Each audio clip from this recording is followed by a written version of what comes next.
Next question number 10 start करते हैं। आपको कैलकुलेट करना है ग्रॉस प्रॉफिट और आपको टोटल परचेज गिवन है, रिटर्न आउटवर्ड गिवन है, डायरेक्ट एक्सपेंसेस गिवन है, 2/3 गुड्स आर सोल्ड, 15,25,000 गिवन है। तो इसमें जो फर्स्ट इन्फॉर्मेशन गिवन है वो गिवन है आपको 2/3 गुड्स आर सोल्ड ₹4 कितने की हैं 15,25,000। इट मीन्स 2/3 गुड्स इतने में बेची। तो जो इन्फॉर्मेशन में कैलकुलेट करनी है, सीपी भी निकालना है, तो सिर्फ 2/3 का निकालेंगे। ठीक है, ये क्वेश्चन ऐसे नहीं होगा कि 2/3 आप इसका 2/3 की वैल्यू गिवन है। कहने का मतलब है हमें कोई गुड्स हमने बेची 40% की, तो 40% जो हमने गुड्स बेची हैं तो 40% ही सीपी निकालना पड़ेगा। जैसे कि इसमें बताया गया कि 2/3 की गुड्स बेची हैं इतने में, तो आपको 2/3 प्लस सीपी की भी वैल्यू उतनी ही निकालनी है। जैसे आपका एसपी 2/3 है तो सीपी भी आप 2/3 का ही निकालेंगे। जो 1 का आएगा उसे आप 2/3 उसका निकाल लेंगे। अब वो कैसे निकाल लेंगे अभी मैं बताती हूँ। इतना समझ आ गया। अब देखो इसमें क्या गिवन है। इसमें आपको टोटल परचेज और रिटर्न आउटवर्ड गिवन है, तो हमें नेट परचेज में मेंशन कर देती हूँ। नेट परचेज का क्या फॉर्मूला होता है, total purchases minus return outward. ठीक है, ये हो जाएगा 20 लाख माइनस ₹50,000, तो ये आ जाएंगी आपकी 19,50,000। ठीक है, ये आपके आगे नेट परचेज। क्यों करी मैंने नेट परचेज, क्योंकि हम किसका फॉर्मूला लगाएंगे, COGS cost of goods sold का फॉर्मूला लगाएंगे।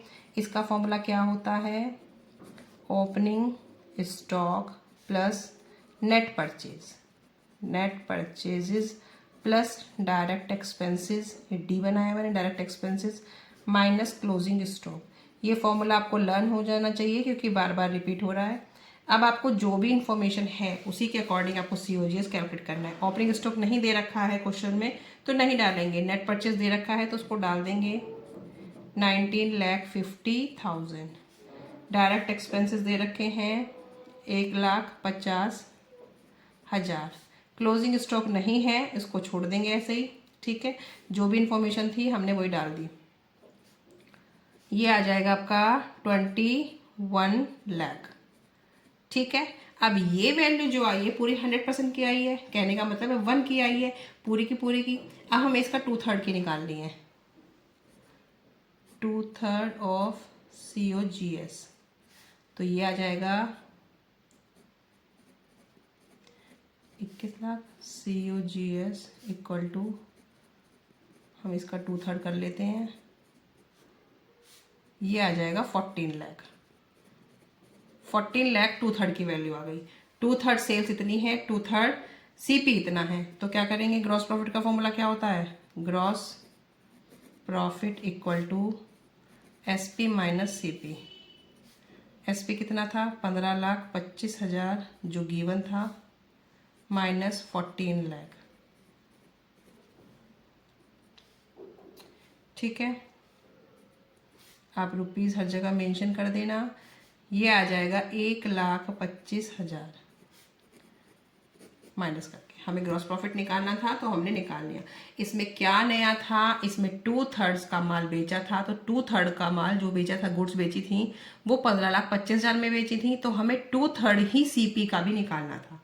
ठीक है, सीपी कैसे निकालेंगे, COGS का फॉर्मूला अप्लाई किया, opening stock, net purchase, direct expenses जो भी हमें अवेलेबल था हमने उसी से फॉर्मूला पुट किया, उसी से हमने क्या निकाल दिया, COGS। COGS ये आया है आपकी पूरी की पूरी वैल्यू आई है, लेकिन मुझे कितनी चाहिए, ओनली 2/3 चाहिए। 2/3 मैंने 21 लाख का निकाला तो कितना आ गया, 14 लाख। तो मेरे पास 2/3 की वैल्यू सीपी की भी है, 2/3 की वैल्यू सेल्स की भी है। सेल्स में से सीपी माइनस कर देंगे तो आपका वैल्यू आ जाएगी 1,25,000। तो ये जो ग्रॉस प्रॉफिट आया है ये भी 2/3 का ही आया है, क्योंकि 2/3 की माल बेचा उतना उसका CP था, उसमें से जो माइनस करके तो ग्रॉस प्रॉफिट भी ये 2/3 का है। ठीक है।